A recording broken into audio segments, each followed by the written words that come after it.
High বন্ধুরা, শুভ দুপুর। দেখো আজকে আমি কী রান্না করছি। আজকে রান্না করছি হচ্ছে এই যে চারাপোনা মাছ নিয়ে এসেছি, তার সঙ্গে একটা তেলাপিয়া মাছও আছে, কারণ চারাপোনা মাছে কাটা বেশি, ছেলে খায় না, তো ছেলের জন্য একটা তেলাপিয়া মাছ নিয়েছি আর আমাদের জন্য চারাপোনা মাছ নিয়েছি। এই মাছটা আমি একটা আলু দিয়ে রান্না করব, আর এই আলু ভাজা করব, সব কেটে নিয়েছি। আর এই আমের টক করব, কাঁচা আমের টক। তেল আগেই দিয়ে দিয়েছিলাম, একটা শুকনো লঙ্কা দিয়ে দিলাম, একটু সর্ষে ফোড়ন দিলাম, আমগুলো দিয়ে দিলাম, এর মধ্যে দেবো একটু নুন, একটু হলুদ,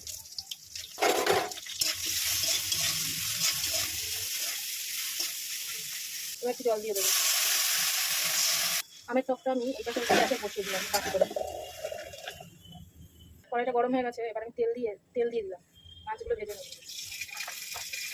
তেলটা ভালো গরম হয়ে গেছে, এবার আমি মাছগুলো ভেজে নেব।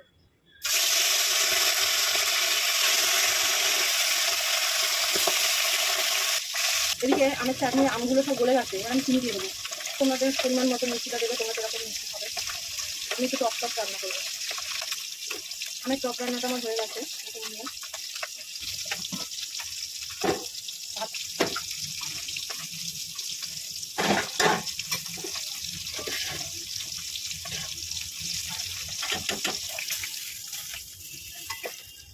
মাছ ভাজাটা আমার পুরো কমপ্লিট হয়ে গেল ভাজা।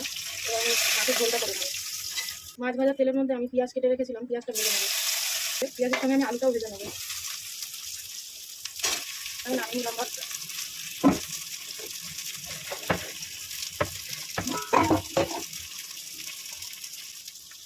এই পাশে গ্যাসটা আমি এক বাটি জল বসিয়ে দিলাম মাছের ঝোলে দেবো বলে।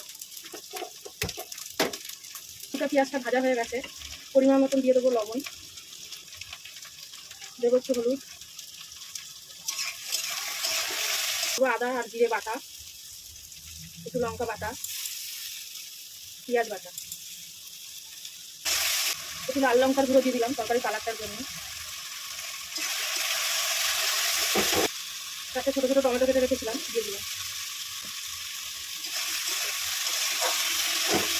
এবার আমি সজনে ডাঁটাগুলো দিয়ে দেবো, দিয়ে কষাবো। একটুখানি চিনি দেবো স্বাদটা ব্যালেন্স করার জন্য। তরকারি আমি যত ভালো করে কষাবো তত স্বাদ হবে। মশলাটা কষানো হয়ে গেছে, আমি এবার এই গরম জলটা যে করে রেখেছিলাম ওটা দিয়ে দেবো। এই পাশের গ্যাসটাতে বসিয়ে দেবো গামলা করে, আস্তে আস্তে সেদ্ধ, ততক্ষণ আমি এই পাশে আলুটা ভেজে নেবো। তরকারিটা আমি ঢেকে দিলাম।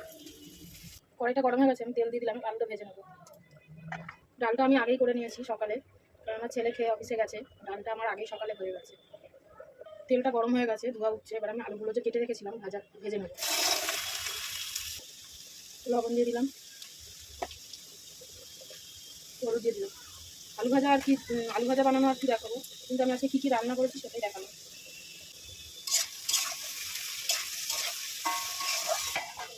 এবার আলু ভাজাটা হয়ে গেছে, আমি এবার আলুটা তুলে নেবো। আমি এই মাছের ঝোলটা আবার এই কড়াইয়ের মধ্যে ভেজে নিয়ে এই মাছগুলো সব দিয়ে দেবো। ধনে পাতাগুলো দিয়ে দিলাম।